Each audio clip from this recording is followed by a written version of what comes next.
Welcome to Literary Deep Dives and Discussions with me, A.L. Liskey, the author of the Unseen Operative series. Today I have a guest with me. Her name is Lisa Guerrero, and she is a fellow author.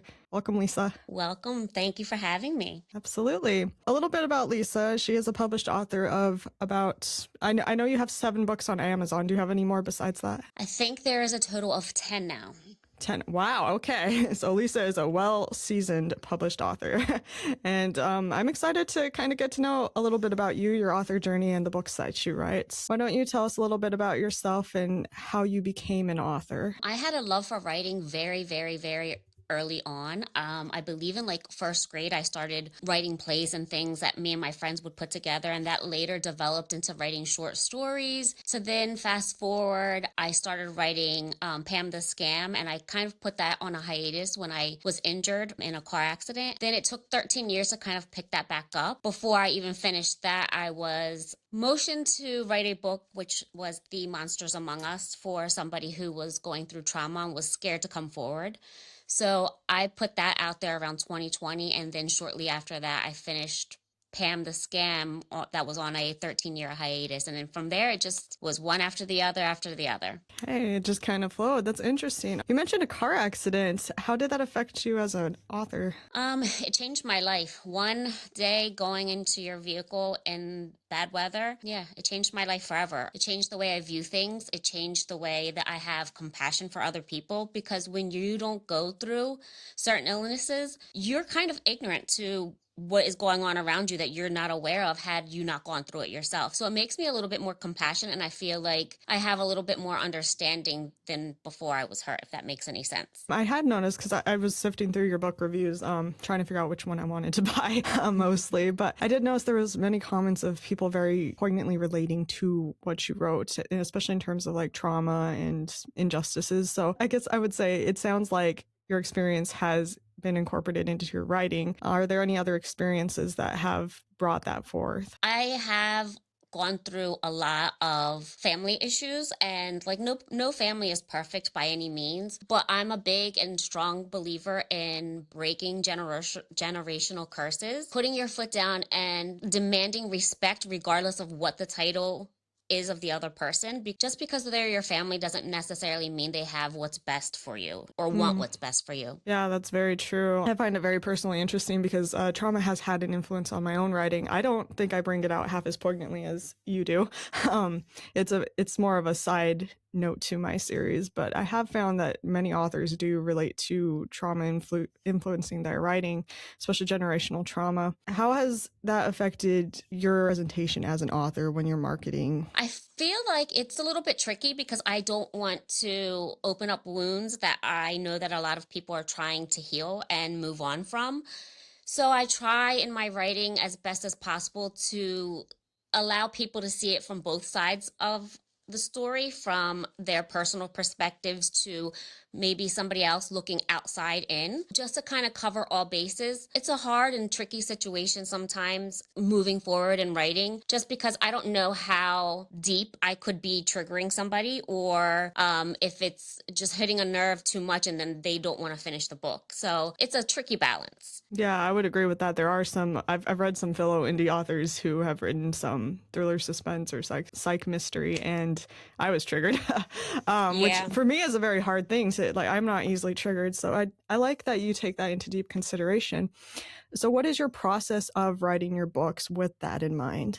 Usually they just come to me. The characters speak to me. They tell me what they want to do, when they want to do it, how they want to do it. I go into it with a lot of things running through my head at one time, and I find when I sit down on the paper that it all just comes out and it just creates its own way and it builds its own self. Basically, I'm just the vessel that puts it on the paper. I completely relate to that. It's been a curious thing ever since I became a published author, especially on like the social media sphere. There's so many people out there trying to advertise this is a packet that will teach you how to outline your story and outline your characters, but most of the authors that I've spoken to, they don't do that. It's all this organic process of, like you're saying, being that medium that takes the story that just comes to you and putting it on the paper. Absolutely. Do you ever notice anything similar when you get on social media and you see what's being advertised and how you have to be an author versus how it actually is for you? I know that there are a lot of books out there that say to be an author, you have to do this, or to be a writer, or to have a publisher, and X, Y, and Z. But not everything is going to work for one single person. And everybody writes differently. And a lot of people have different styles and they want different things for their books. But for me, it's more along the lines of I build what I want to build, and I go on my own timeline, and I let my characters do their work for me. And I just kind of am along for the ride. I like that. You own your process. And I Yeah. think that is the most important thing to do, as especially as an indie author. When you're a traditional author, from what I've seen, it's everything's controlled for you, everything's timed, everything's put on a pressure point. But indie, the process is really up to you to build. So when you first became an indie author, how did you navigate that? Oh, it was so hard. I thought it was going to be easy. I thought like once I had the book out there and I put it out, people would be like, oh, I want to read it. But I didn't realize that there was so much more to just writing and putting out a book, and so much more that goes into it. And I think a part of me didn't realize that you had to put yourself out there. And that's the hardest part for me. Yeah, marketing, definitely. Do you have any tips or tricks for doing that? No, I think just being consistent and making sure that you're not falling through the cracks and the algorithm isn't, skipping over you. You just got to kind of like be persistent, and then just every day put something out there and engage with others so that way that they are seeing your work. But it's so hard sometimes because life gets in the way and you kind of get stuck on what you put out there and how much you put out there. And there's never a rhyme or reason or what's right or wrong. It just whatever sometimes clicks and it works. It's awesome. And then sometimes you put things out there and it's like, oh, you don't get any hits. And you're like, well, is it something that I've done? So, I mean, there's no right or wrong answer. It's just being consistent pretty much. Yeah, that's great advice. It is a trap when getting on social media, especially for newer indie authors, when they try to start advertising things or putting themselves out there. It's this comparison factor of, why am I not getting 10,000 views, whereas this other person is getting 10,000 views, even though my videos are exactly the same. And you're absolutely right. Sometimes it has absolutely nothing to do with your videos being wrong or your hashtags being wrong. Sometimes it's just, it didn't work for that day or that time or whatever. And I think we can really go crazy trying to hyperanalyze how to market on social media. Absolutely. Do you use any other methods to advertise besides social media? I haven't. I started a website, but I'm not really up on it, so I can't really say that that's helped me. It's been more word of mouth and people within our community that loves to read books. But other than that, I haven't really stepped outside of social media, and I don't know why I haven't. I guess maybe because there's not really many opportunities around here for me to do that in my area that I'm at. Also, it's an uneasy feeling when you have to put yourself out there and talk about yourself and your books, because I'm not very good at that at all. I completely get that. I was on a podcast yesterday with Hayes Wolfenden, and we were talking about going to bookstores and trying to get, book signings or trying to get your book into a library in person. And to me, that is the most intimidating thing, partially because I just moved to a new state, so I don't know anyone. But even if you're in a place that you do know everybody, how awkward is that? I'm one of those people that I wouldn't be able to sell a blind man a cane, even if it was like my life depended on it. So I'm not the best salesperson. For me, having to sell my books and sell myself in writing, I should say, uncomfortable. Absolutely. And that is the thing I think all indie authors most relate to, is we don't want to market for ourselves. We're happy to market for each other. It's so easy to talk about other people's books and to get really hyped and excited about it. But the moment everybody's like, hey, tell me about your book. Oh no. Yeah, it's like, how much do you want to know? I think for me also, it's where do you begin? Especially for you, you've written 10 books. So if they ask you, tell me about your book, you have to shuffle between these 10 options. It's crazy because someone had asked me what was my favorite characters. And I said, listen, we'll be here all day if I had to name every single one of my characters. But I do have favorite characters. If they ask me about what is my favorite book, I don't think I have a favorite book. That's weird. I think it makes sense because it's kind of like asking who is your favorite child if you have multiple children. Yeah. Depends on the day, depends how they're behaving, depends on a lot of things, but they're all your favorite. Yeah, that is true. So let's talk a little bit about your books. I've just jotted a couple of their names down, like Till Death Do Us Apart, The Weight She Carried, Beneath Her Skin. Is there any particular one that stands out to you that you'd like to talk to us about today? I don't know if you've read Becoming Unhinged. No, but I was looking at that this morning. That one has got to be the most haunting book that I have written by far. It has stuck with me, and Clyde Grimshaw's character is a deeply, deeply dark and disturbed character, and he wasn't always like that.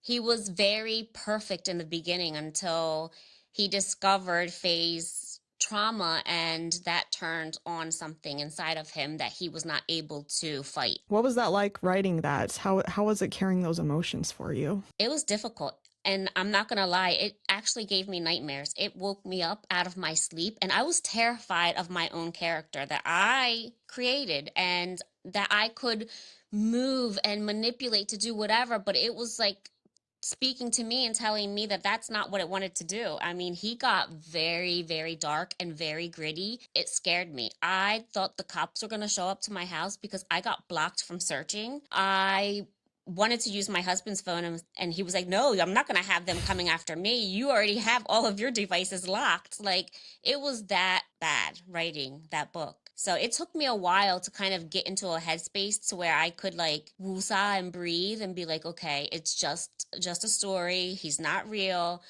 but he was very haunting and he does stick with you. How long did it take for you to shake all those emotions? I'm still having thoughts and visions of him, so it's not like he's disappeared forever. And Mm-hmm. then it's like you know when you're talking about your book and you're rehashing things, it's like, ooh, you're thinking of things that you didn't think of before, you know? This is very, very true. My goodness. It's funny to me. I don't think a lot of readers really understand the process it is to be an author, how closely connected you get to characters, even though they're not even technically being controlled by you. They're somebody you're introduced to. You're writing them on a page. Like you said, you have this control over them, and yet you don't. And the way that they impact your day, your emotions is profound. Just like I have been writing a psychological criminal for my sequel, and every time I have to write anything about him, and I have this like cringe come over me, and I have to step away so often and then come back, and it takes days to write paragraphs where he's in it versus writing chapters any other day for any other scene, just because of how serious those emotions are. I totally get it. I'm the same way. It took me a long time to finish that book, and after I got it done, I still was like, was he dark enough? I mean, did I put all of the emotion that he wanted me to put in him in the book, or did I leave anything out? Could I have done anything differently? He was very, very dark, and I don't think I did him enough justice as saying as how dark he became, because he was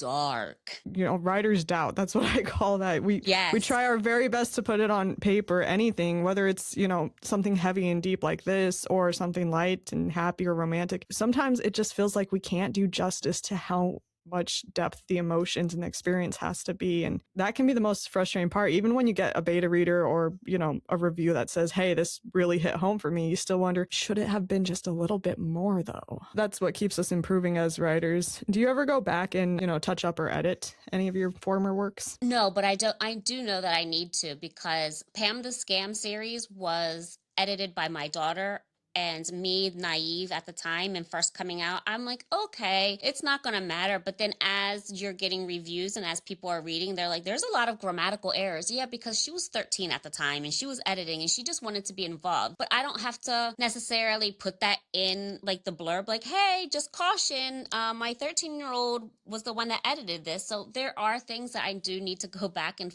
fix, like those type of errors. But as far as like adding more or like taking things out, I don't think so. I find that's usually the most important part, is going back and getting the grammar right. For me, when the Lattice Scheme came out, I didn't realize the editor I used had used AI, so shock.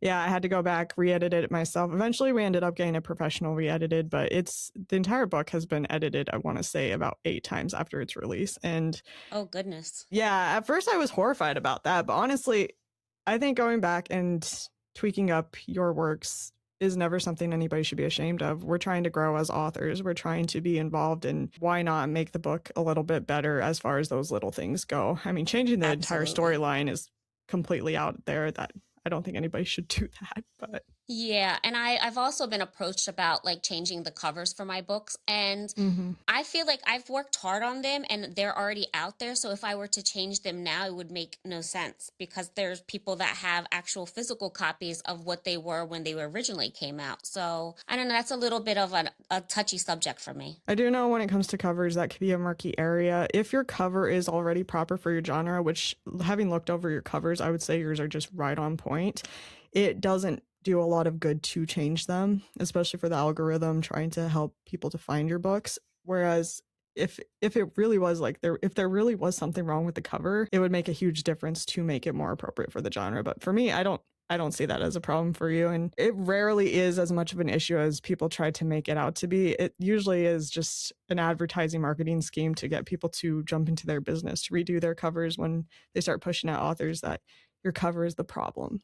It's not. Absolutely. How involved is your family in this process of being an author? My family will listen to me vent and come up with characters. My son actually helped me create Clyde Grimshaw. He came up with the name. So, although my husband and my son don't like to read, they know about every single book that I've written, and they say that my books should become movies. I love that.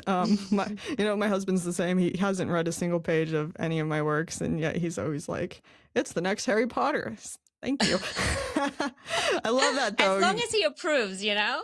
Yeah, and having your son come up with the name as well. It's great to have that much support bouncing ideas off of you.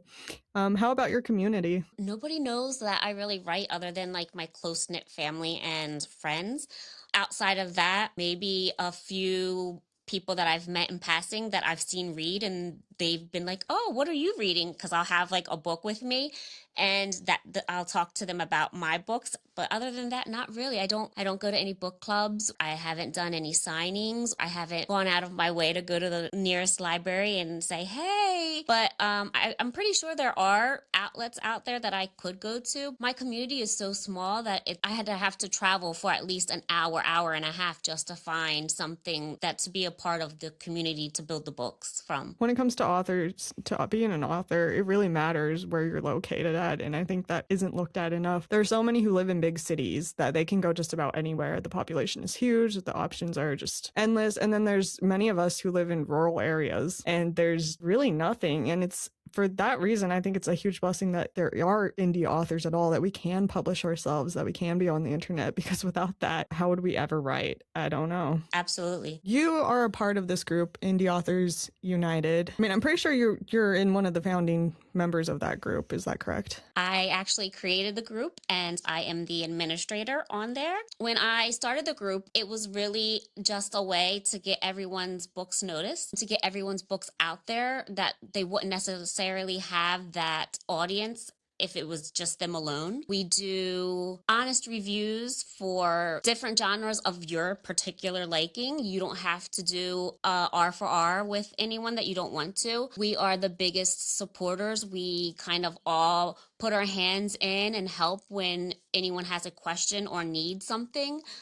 It's an amazing community. What grew into something small and helping everybody else win ended up being over 140 people, and still counting because we have some members that are still waiting to enter. But it's been an amazing journey because there are so many authors that I would have not had the chance to read had I have not created this group. Okay, that is what I thought, that you were the administrator, and having joined that group myself, it's been an honor to meet folks there. I've gotten a lot of interviews from that group, so it is a fantastic group. My question is, why that group? Why did you start that?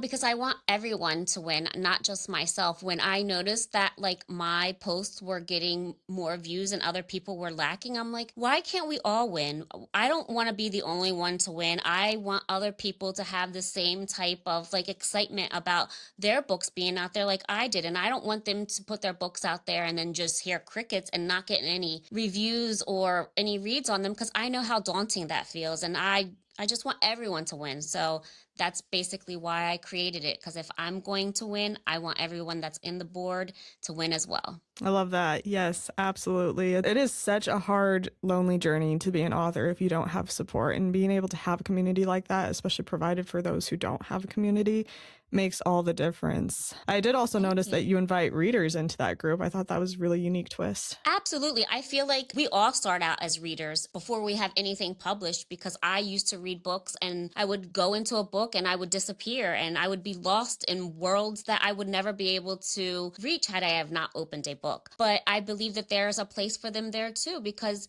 at the end of the day, do we not want readers to be engaged in our books and read our things and give us their thoughts on things? Absolutely. So why not make them a part of an amazing community where they can also get a whole bunch of different genres that they've never been able to read before, and finally get their hands on something that shocks and surprises them? Absolutely. What is your vision for the outcome of this group? I don't don't know. I know that a lot of people are wanting to get together, and I know that's going to be kind of difficult because we're all scattered all over.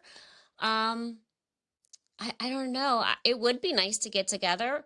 I don't know if you've read the book by Jessica Sanders in the group. She has a book about all of us going on a cruise ship and it being hijacked by pirates. It's a pretty good read. But that made me think like, yeah, we're not doing a cruise if we're going to get together. My mother-in-law, her name is Victorine Liskey. She's a New York bestselling indie romance author. She actually founded a guild that's called the Writers Gals, and they do go on a cruise every year with just their little group. I don't know how they do it. I should ask her. Maybe I've been thinking about getting her on the podcast and asking her, like, how did you become so successful? But that would be a good thread to pull on, maybe, to ask about that, because cruises are apparently very possible for groups to do. Yeah. Have you considered like a virtual meetup? No, I mean that would be another opportunity that we could all kind of do too, and maybe like make it fun and do like some word game or something where like somebody starts a chapter or a paragraph of something and then we all add to it, and like it would be like this crazy like long story with all of the members in there. That would be nice.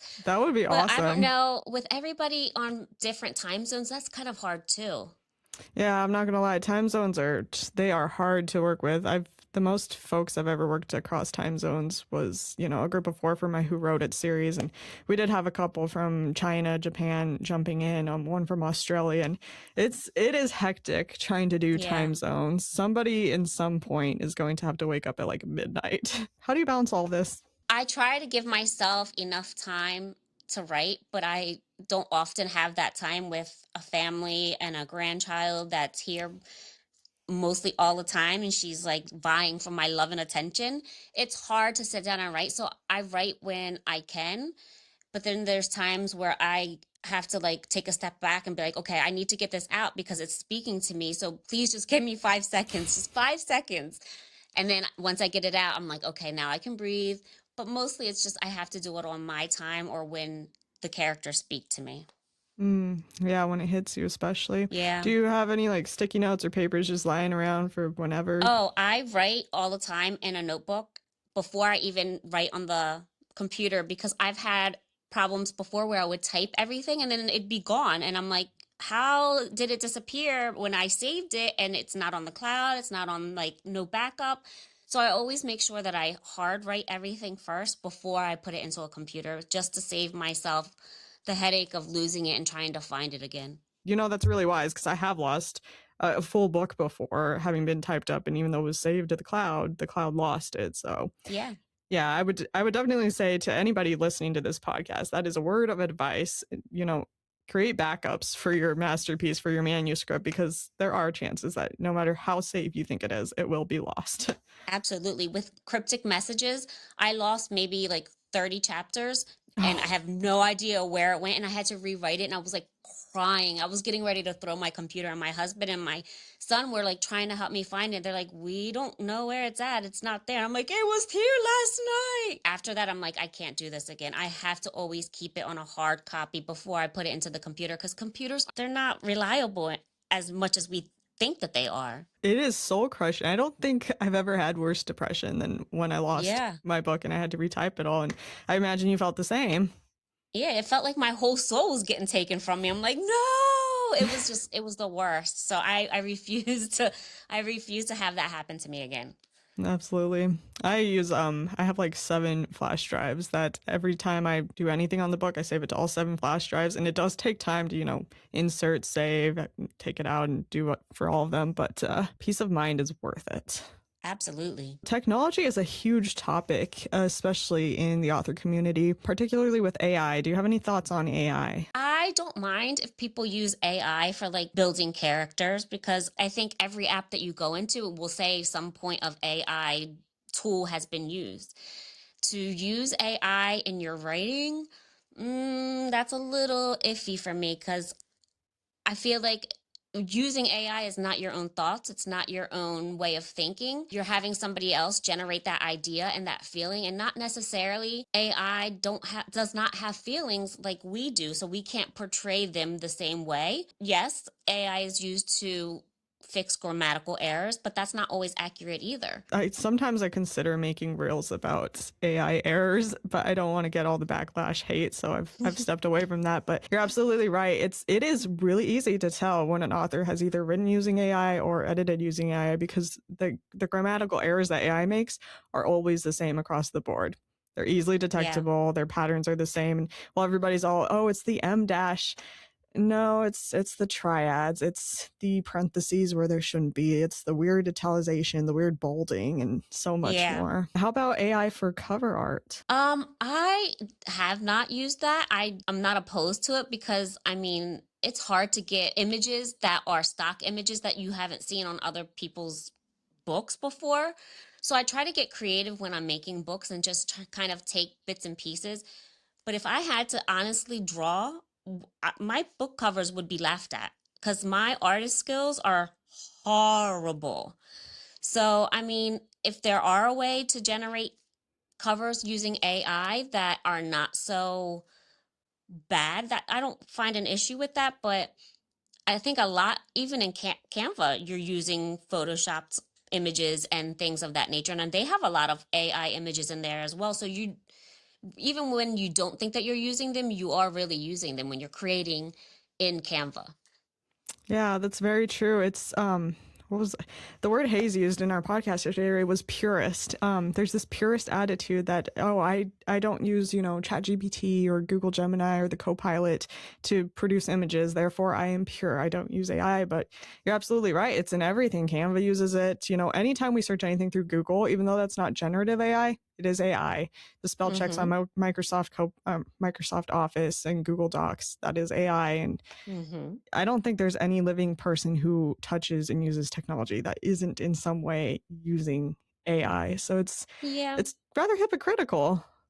Yeah, and that's why I say I don't mind if you're using it for the right reasons, but to generate an entire story and use it as your own, I think that's kind of crossing a line. I absolutely agree. Well, turning back to characters, because you have a lot of characters that you love, are there any characters that you most relate to in your books? I think Sammy in Till Death Do Us Part, but not so much for what she has done to Marco, but in the way of her having so many chronic illnesses and trying to cope with them and family life and dealing with her troubles within her marriage that Hmm. come from her being ill. I can relate to that. I think that's as far as it goes in that aspect because Sammy was very manipulative and yeah, without giving too much out, she meant well, but however, her consequences affected her entire family. That is the thing with characters is you can find parts that you connect to and you're not necessarily the full thing, which begs the question,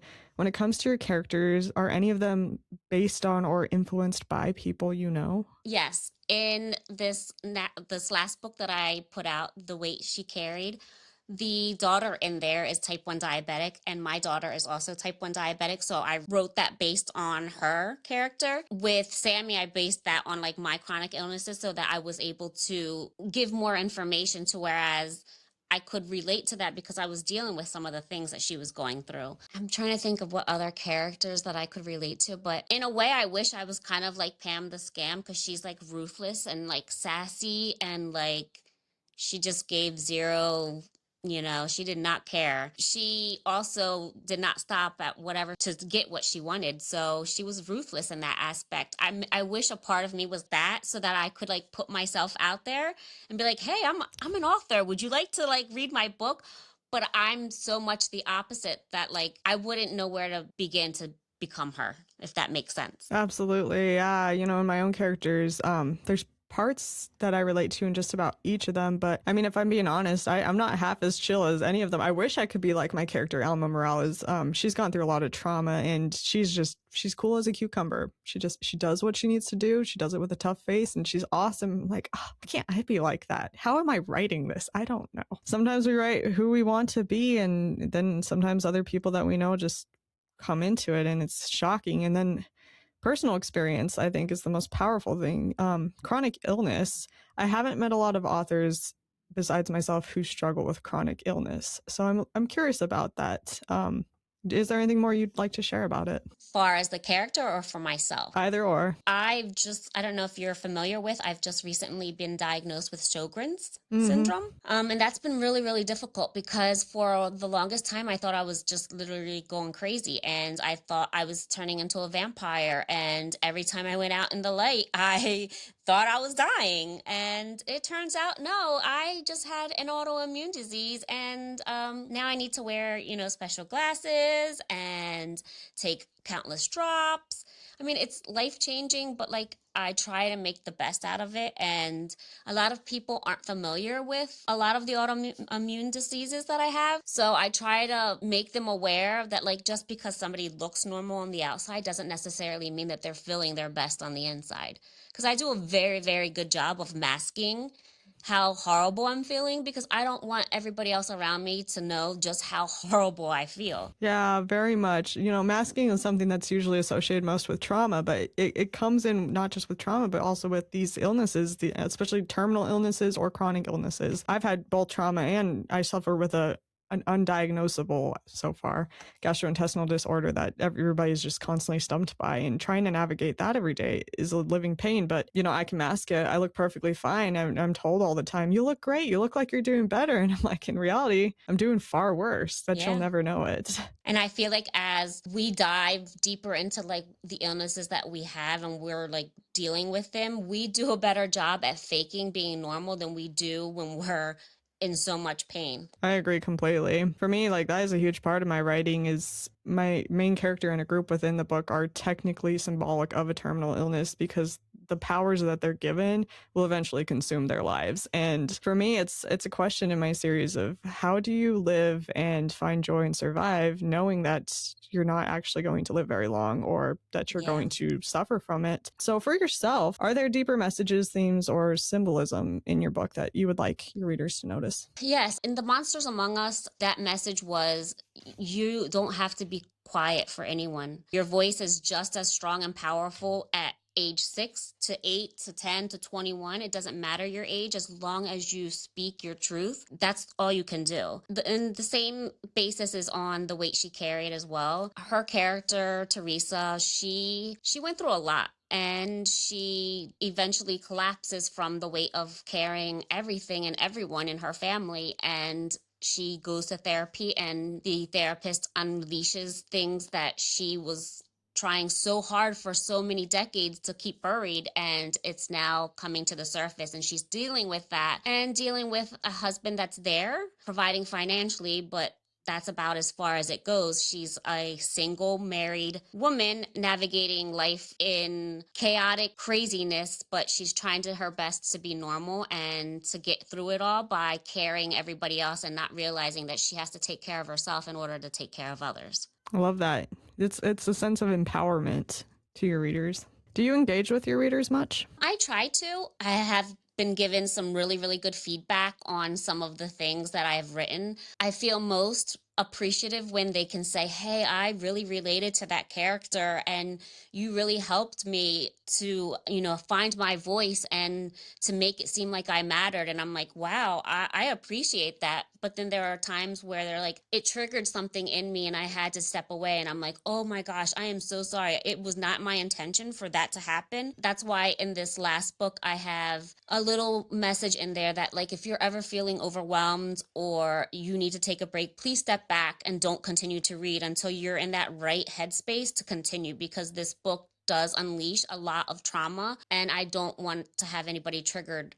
that I didn't necessarily mean to. I was just trying to come across and give information of things that people have dealt with or are dealing with that they don't necessarily bring to light, because not a lot of people like to talk about these things, sexual trauma and emotional abuse and physical abuse and being married, but like living as a single woman in a relationship, that's lonely. Like, there's real life emotions that are going on in this book, and I don't want it to trigger somebody. So if you need to take a break, please do so. It's I love just a that. warning.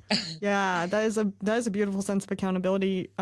for your readers as well as care. But yeah, you're absolutely right. There are these real situations, and sometimes people are afraid to talk about them, or they don't know how to talk about them, or they don't even know or realize that they're in it. And yet sometimes, finding a book that really relates to that makes all the difference in knowing that, oh, I'm not alone. This thing is known. I'm not invisible. And, maybe I don't have to suffer anymore this way. Have you found any personal healing from anything in your past while writing? I feel like closure, like getting everything out about how chronic pain can almost debilitize you and take away parts of your life. I feel like writing has been therapeutic for me in the sense that I can put all of the emotion of what I am going through dealing with chronic illnesses on the page, and it's manipulated into like different characters and different instances, but it's still the same emotion that I needed to get out so that I could better heal and think clearly and move forward. It's wonderful.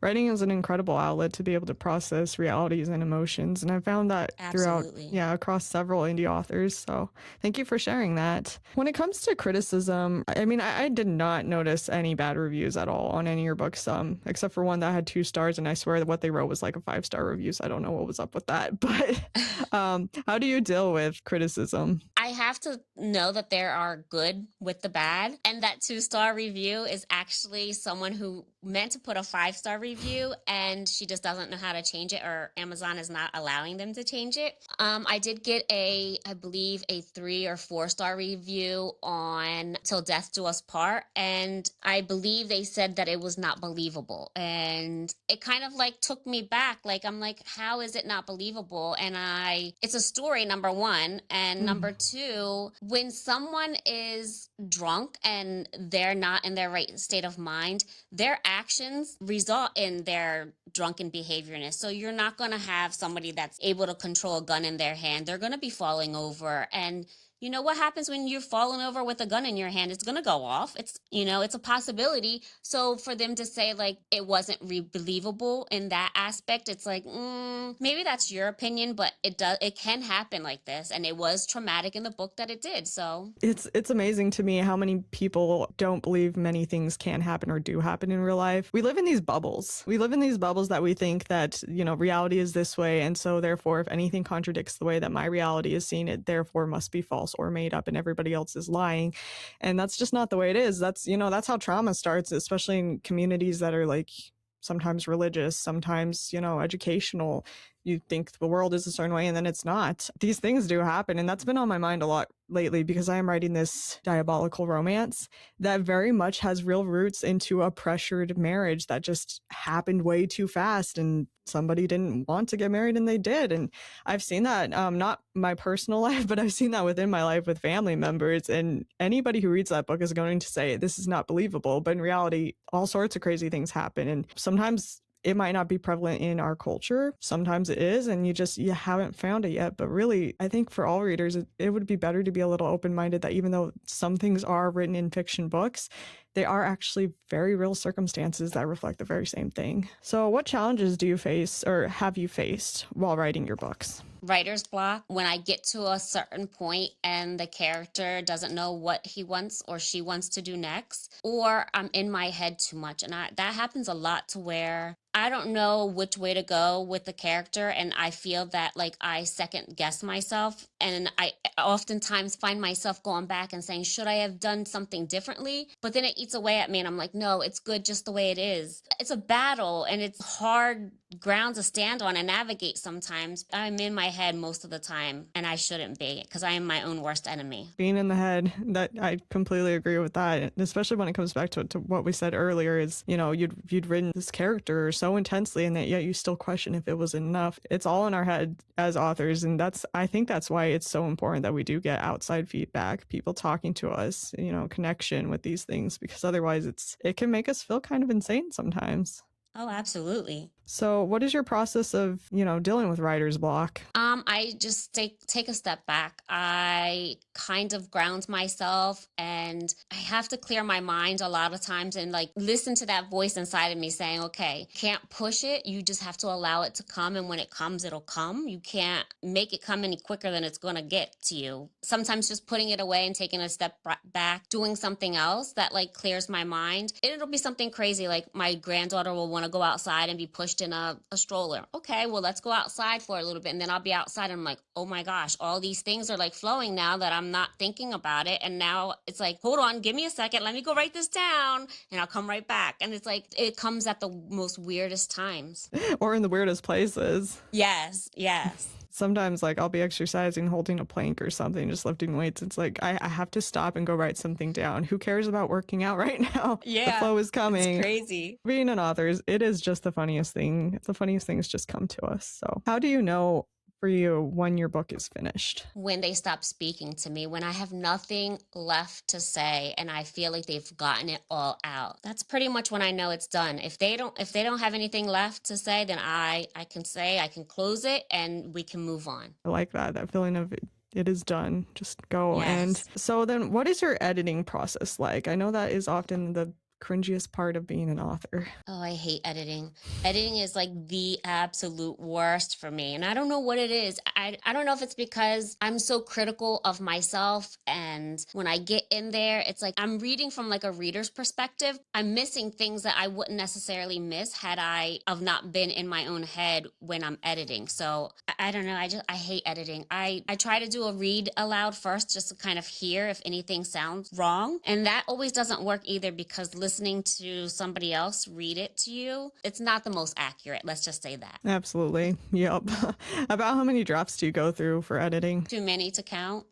I probably have like 27 different edits saved on my computer because I changed multiple things and redid some things and added more things to others. But like, I hate editing. It is the absolute worst. It's fun writing it because you can get it all out there. But then when you have to make it make sense and make it look nice, that's a little bit tricky. It is. Yeah, I agree. I personally love aspects of editing. Like I really do prize it, but the time it takes, it is faster to write a book than it is to edit a book. And I don't. Yes, it's so time consuming. Yeah, it's exhausting. I mean, for me, my second book, The Fallacy Web, was slated to come out this month, except editing is taking a lot longer than it should. And I also just, I keep kind of like you, I keep second guessing little parts of it. Did I do enough here? Did I do enough there? And so it's turned into a very long-winded process. I can't wait to be done and start writing again.